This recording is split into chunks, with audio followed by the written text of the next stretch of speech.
Welcome to today's episode of the Hungry Trilobyte podcast. My name is Aaron Bossig, and I'm going to be your host. Today, we have the pleasure of talking with Dr. Erin Macdonald, an aerospace engineer and an astrophysicist. We'll spend a lot of time discussing how various scientific principles apply to science fiction, and in particular, Star Trek.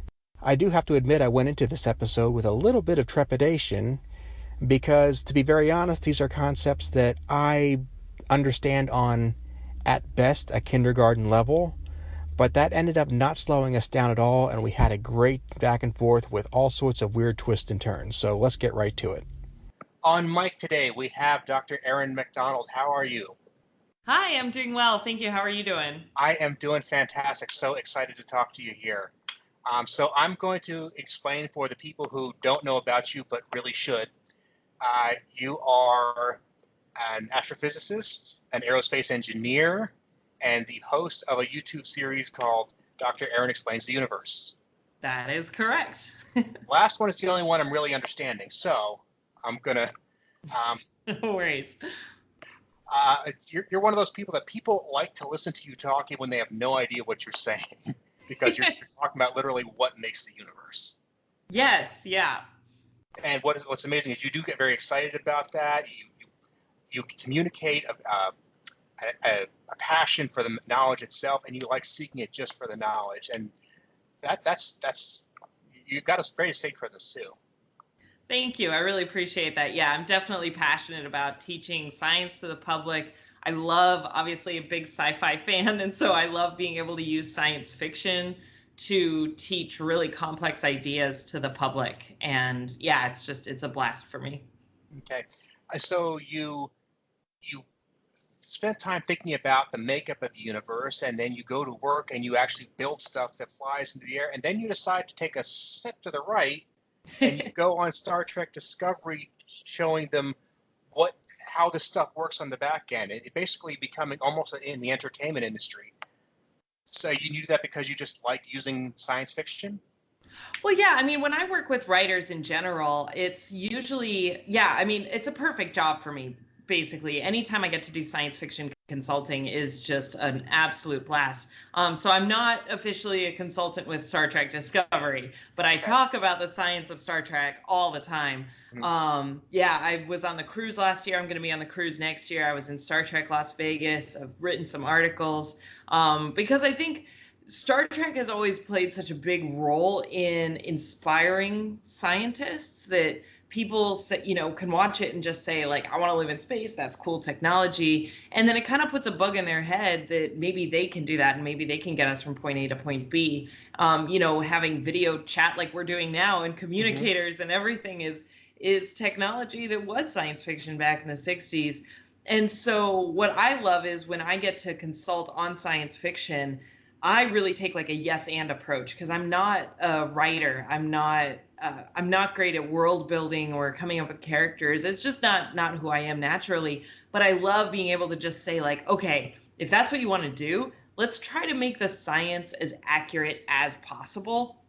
And especially I think these days when we have so much content out there, that really helps a franchise stand on its own two legs, because people love that fact and people dig into that. It's like finding an Easter egg, when you learn what science is accurate in science fiction.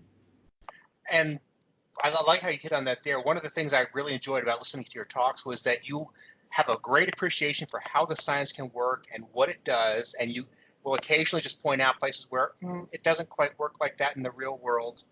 But you have a great respect for the storytelling process, and sometimes the story does need to come first. And there are other scientists out there, I'm not going to name names, who don't seem to have that sympathy.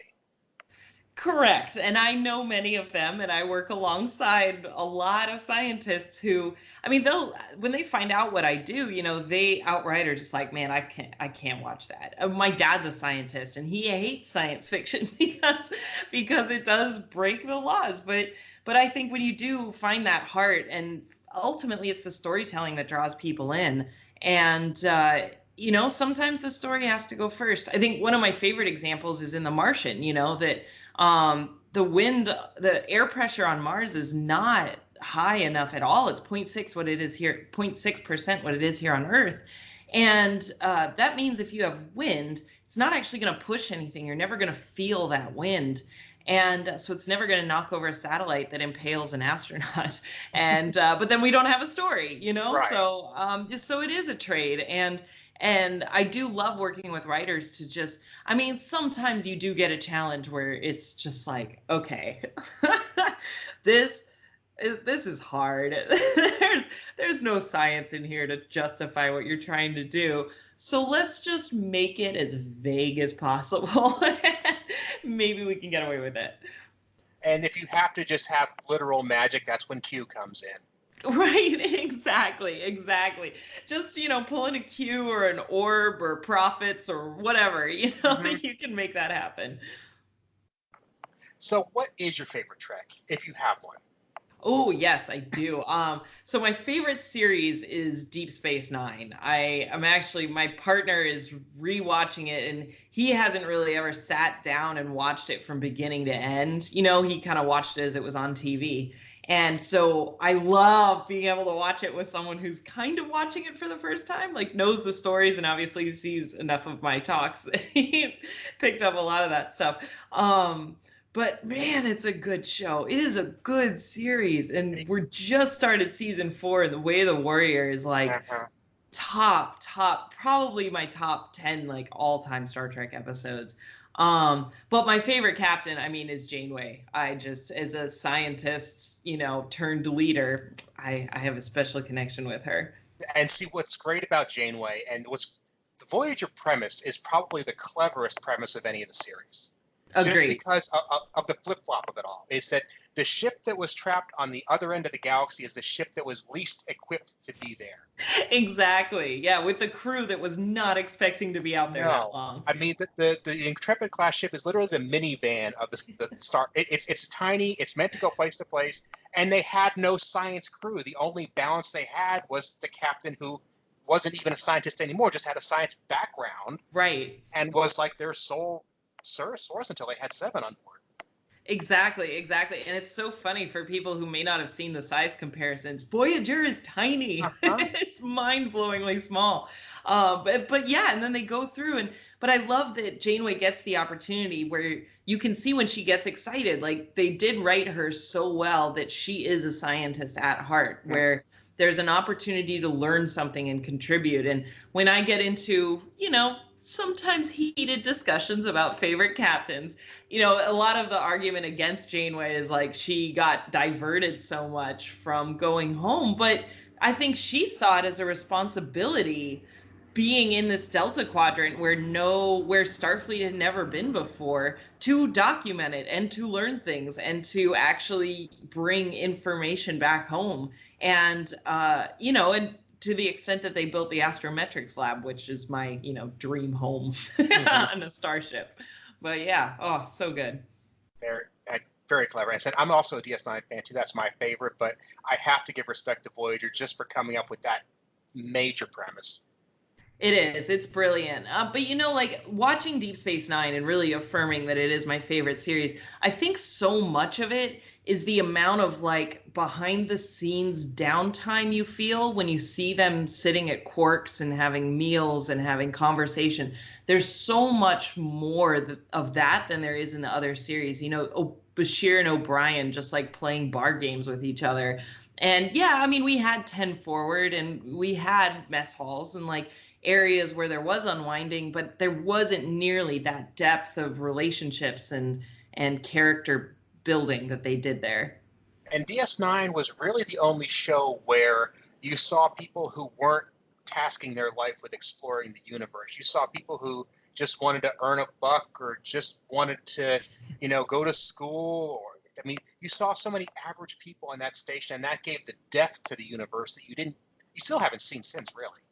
No, not really. And it's because a lot of people, it's really similar, to Babylon 5, which was out at around the same time, but it had much, I think much more levity and managed to it had a perfect balance of long-term story arcs and then just the single episode stories that I just think that the balance is really good. The characters are so good. It's just the best.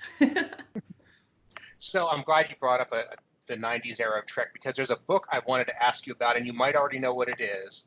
Do you recall seeing The Physics of Star Trek? Yes, I have. Yeah, definitely. I've read it 3 times. I kind of get it. What's your gist on it 20 years out with so much more that we've learned since then? Oh man, I mean that's really the gist of it, is that how much we have learned and how much our technology has accelerated, that you would think a Physics of Star Trek book that came out 20 years ago, when you watch Voyager and Deep Space Nine, it doesn't feel that aged, but the science is so aged compared to where we are now. You know, one of the things I talk about the most, because I did my PhD in it, was general relativity, and gravitational waves is what I studied. And space-time and general relativity is fundamental to like warp drive. And so even, you know, the strides that we made in the 90s when detecting gravitational waves wasn't even thought of something that could happen, now we've detected them, you know, 20 years later, and taken us one tiny, tiny step closer to having warp drive. But it's a step. It's just a small one. And even the technology too. You know, Kindles, like I joke, if you look at the original first generation Kindles, those are data pads. Like they are the exact size and just shape of that. Those weren't around, you know, and video conferencing and the internet was there, but nowhere near how it is now. And I think it's amazing. And it's not so much the physics that has advanced, but more the technologies and the applications and the steps that we've taken to get even closer. And I think a lot of that has to do with the fact that Star Trek has continued to inspire generations and generations of scientists and engineers that are contributing to those discoveries. So yeah, I love it. It's crazy. It's just weird that Star Trek doesn't seem to age that much. Caveat, it does age a little bit, but that, you know, but the Physics of Star Trek book from the 90s has aged a lot. It's interesting. So, I mean, from a layman's point of view, the thing I worry about most is not inventing the transporter or the warp drive or the holodeck. I really just can't get my head around ever having a functional inertial dampener. Is there any hope for that? So I have thought about this so much. So the way I picture the technology of an inertial, so the way that it's kind of been described, and for those of people who might not be aware, right, it's just this idea of with inertia is that your body wants to stay at rest, or if it's moving, it wants to keep moving, which is why we wear seatbelts and all of that. And if your ship is going to go from 0 to faster than the speed of light, it's going to feel some serious inertia. And so therefore, we build inertial dampeners. And the way I visualize how they work conceptually is essentially you would have to have your ship have the interior of the ship somewhat isolated. So almost like a bubble that's running from the outside of the ship, from, you know, the hull of the ship, and then you have the interior, and that there is actually some distance there where they build some sort of bubble. And I mean, you could say too, that might be where they put their gravity generators, because those are never really gone into either. No. And so if you have this bubble, you could, in theory, have some sort of material that does better with inertia. It's like a giant, you know, if you go 0 to 60 in your car and you're in a plastic seat, you're going to feel that differently from being in a cushioned seat. So if the ship has some sort of like cushioning that would be able to deal with that. Now, the speeds we're talking about, we don't have any material that's going to help us with that. And I actually, now talking about it, I'm definitely going to sit down and do the calculation for how much, if you had like foam cushions between the hull of the ship and the interior, how big they would need to be to protect from the inertia, because I'm betting it's a lot. I did that calculation with Assassin's Creed, where to figure out how much of a hay bale you would actually need to break your fall from like a hundreds foot tall tower, and it's like 80 of those 100 feet, you know. But anyway, yeah. So you know, and then there's like the non-Newtonian fluids, right? That oobleck, if people have played with like cornstarch and water, where if you punch it, it's solid, it feels solid. But if you slowly insert your hand, you're able to insert your hand. It behaves more like a liquid. And so I mean, we can give it the catch-all that there's some materials research that goes on out there that is able to react really well to going, even hitting inertial, hitting high speeds and be an inertial dampener. That's my thought. That's a long answer. No, but I could take that. It's interesting you went into materials and materials research because I got into this stint where I was reading a lot of really old sci-fi, like Verne era stuff, and the idea that, well, there are some materials that allow light to get through. Maybe there's some materials that allow gravity to get through, and you just got to find the right one, which is silly when you first hear it, and yet it's like, but that's kind of sort of happened in some ways, in that that's been the thought process. Even if we didn't do it, that's how we thought about it. Right. And I think, the strides that we've made in just studying gravity and how much we've learned about it, there's still schools of thought, is gravity a force? Does it have a force particle associated with it? Or in my opinion, is it just the shape of the universe? And are you able to use mass energy equivalence to somehow, simulate a mass presence that could warp space-time to simulate gravity? But yeah, it's interesting to think about. Speaking of the technology in Star Trek, I think one of the things that cracks me up the most is you can really date science fiction too by some of the technobabble they throw in. And with Star Trek, they really didn't get into it in the shows that much, but in, Next Generation, that's where they came out with the technical manual for the Enterprise. And if you look at it, the primary component of the gravity generator is a superconductor. And for me, that really dates to the 80s, because the 80s and 90s were all about the power of superconductors and what they could do. And so throwing that in there is like a nice little shout out, really kind of dates it with what is the cool new technology we're learning about. Mm-hmm. The Next Gen in general had a lot of those little fringes on there. The Galaxy class ship in general is one that just screams 80s. Yeah. With love. But yeah. But still, I actually think the Constitution class aged much better in the grand scheme of things. I would agree with you on that one for sure. So we've got the inertial dampeners down. What would be your take on Heisenberg compensators? I love Heisenberg compensators.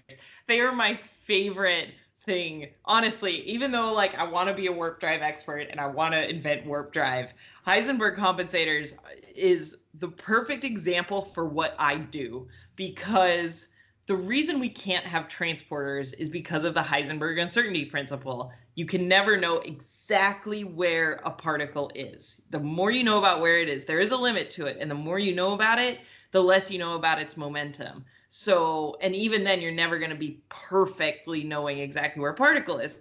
And so we can't make transporters, because in order to disassemble someone and rebuild them, whether, out of other material or moving their particles, you still need to know where the particles go. And so Star Trek just recognizes that by saying, we built a Heisenberg compensator as part of the transporter. We fixed it in the future. We acknowledged that Heisenberg is hard, makes transporters difficult and impossible. So now we have a compensator that fixed it. And I love that. I don't even need to get into the details. And that's exactly what I do when I'm dealing with the science fiction stories, like we were talking about, where the science has kind of gone off the rails a little bit, and I'm trying to steer it back on, but we're sacrificing a little bit of story. That we look for opportunities like that to say, you know what, let's just acknowledge that we're breaking science and we're in a science fiction realm, and it's like inertial dampeners too. We give a shout out to the science we're breaking and just leave it there. And I love that. I mean, it's still, people will get into the science of how do you, what kind of vortex would you need to travel back in time, and what kind of calculations? Well, they just went around the sun backwards, and that's just, they wrapped it up that way. That was a good enough answer at the time. Right, exactly. And actually one of the better explanations for time travel in Star Trek. There's a modicum of science there compared to, chronotons, which are completely made up time particles. The idea of a time particle in general, just now that you mentioned it's just, yeah, okay. Yeah, exactly. So where do you see the science going in the future? Where do you think it's going to be a case of the show gets really, the show actually starts basing a lot more around the science, or is it still going to be story driven? Well, I think it's always going to be story driven. And I think especially with Discovery, what they've done is they've built up so many great characters that we are now very attached to. And they did kind of get themselves, give themselves a lot more license by how season 2 ended, that now they're in the future and they're not tethered to this like weird middle ground of technology that they're trying to somehow marry the technology that they have with where they had in the original series. And so now they're free of that. And they can even, just say, even though we don't have that technology exists out here, in our new point in time. And so I think that they have a lot more liberties that they can play with. Not that stopped them before. Spore Drive comes to mind. Yeah. But I think that they're kind of freed up a little bit to play with the technology. And I definitely think it's, there's always going to be, because we're exploring space. That's kind of the fundamental, ethos of Star Trek. So there's always going to be some underlying science to it, even if it's just a throwaway line, some sort of technobabble. But the story's where it's at. The stories are the reason we keep going back and watching Star Trek. We love our characters. It was a really awkward way for me to ask that, but I actually had a specific example in mind in season 2 with the Red Angel, common thread throughout the whole season. It started out, and most of the season, it was approached like it was some sort of superhuman experience that they were having, and almost like something out of the X-Files. Yeah, and then totally. As time went on, it's like they started to chip away at us. Like, okay, no, there's some sort of logic here. We can see a pattern. We can see a sense to it. And I thought that was very interesting how they just kind of managed to take something that on the first episode seemed completely unbelievable, and then they added enough background to it. I really like that take, actually. This idea that it was a very scientific approach to solving that problem. Whether it was whatever it turned out to be, they still approached it as like, let's try to find a pattern. Let's try to find an explanation for this. And yeah, you're absolutely right. I really like that perspective. That's awesome. Well, thank you. I do. It's one of the things I like to look for in Star Trek is the moments where they kind of have to deal with the fact that even with science and with all the research we've done, there are still just moments of human experience that we can't get our head around. Yeah. And sometimes we just have to throw up our hand and say, I don't know. Yeah, and I think Deep Space Nine probably challenged that the most, with the prophets and Sisko and his sort of fighting his background in his own personal story played a part in a religion that he was not ever a role in or never grew up in or anything. And so trying to, just accept that. And that's where I think, some people get a little burnt out with the Bajoran stories sometimes on Deep Space Nine, because there's so many different kinds of stories where you go from the Dominion War to dealing with the Bajoran religion can kind of be a little bit of whiplash. But I think the way they handled it was always done very well. Kai Wynn is still like my love to hate character number one, that my blood pressure gets up when I see her face, but they're like my favorite episodes. So yeah, it's a blast. And the key with DS9 was, even with Kai Wynn, who was probably the villain upon villains, there were moments where she was in the right. And most shows wouldn't take that step. And there were, Kira, on the other hand, was the hero and occasionally was in the wrong. Yeah. It was a subtlety you just didn't often see anywhere else. Yeah, I had a really interesting discussion at Dragon Con one time about Kai Wynn, and it really changed my perspective, because we were all venting about, the love to hate villain on villain, just Kai Wynn, man. And then someone mentioned, they were like, well, do you think that maybe the prophets intentionally ignored Kai Wynn to drive her to the Pa Wraiths and like fulfill, the story? And just one of the person's reaction was like, I'm not supposed to feel sympathy for Kai Wynn. Like, I refuse this explanation. Because, yeah, I mean, you love to hate her. I'm still a Ducat fan when all is said and done. Really? Yes, very much so. That's funny. Yeah, no, Garrick is my number one Cardassian for sure. I can agree with that, because with Garrick, there would be times he would help you, but he was helping you today because Yeah. it worked for his advantage. Tomorrow is a different story. Exactly. I always love when he said to Bashir about, when Bashir was telling him about the boy who cried wolf, and he was like, well, what am I supposed to get out of that? And he's like, you can't lie. He's like, no, just don't tell the same lie twice. It's amazing. I love it. I love it. Well, I should start wrapping up so that I'm sure you have a lot to do.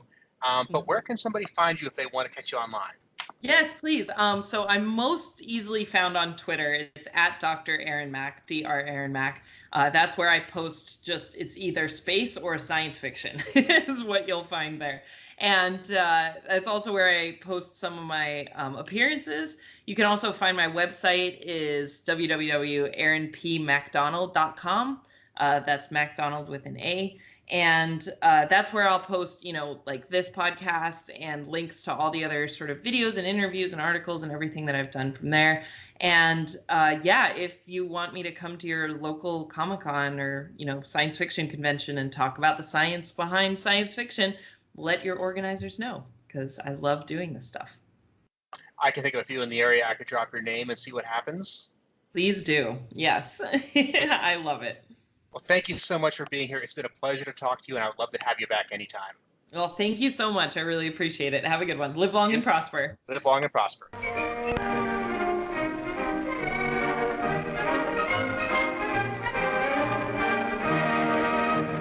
I would like to thank Erin Macdonald for being my guest today, and I would like to thank you for listening. Now, to double up on the Star Trek goodness, the Geek Resources section of the show today is going to feature one of the best Star Trek sites out there. It's called Memory Alpha. And if you don't know this site, you should head on over there and read it extensively. You'll find it at memory-alpha.wikia.com. And you'll find the link in our show notes at www.erinbossig.com. What Memory Alpha is a wiki for pretty much anything ever related to Star Trek on or off screen. If there's any tidbit of information, a planet name, a scientific principle, a vehicle, even down to unnamed characters have some sort of entry on Memory Alpha. So I really think that the best thing to do is just to head on over to that site and just start reading and reading and reading. It's a little bit heavy on ads, but it's totally worth it. And to wrap up, for the community building part of the show, I'm going to make a suggestion. Do you know somebody who would really enjoy podcasts, this podcast in particular, but doesn't even know what a podcast is? Why not take the initiative and make the introduction? Get their phone, show them how to download a podcast app, and subscribe them to the Hungry Trilobyte podcast. Or if you don't want to go messing with their phone, or they just don't really have that inclination, try handing them our YouTube series as well.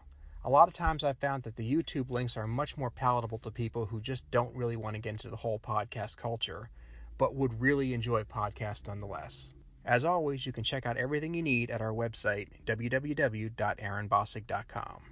Thanks, and we'll see you next time.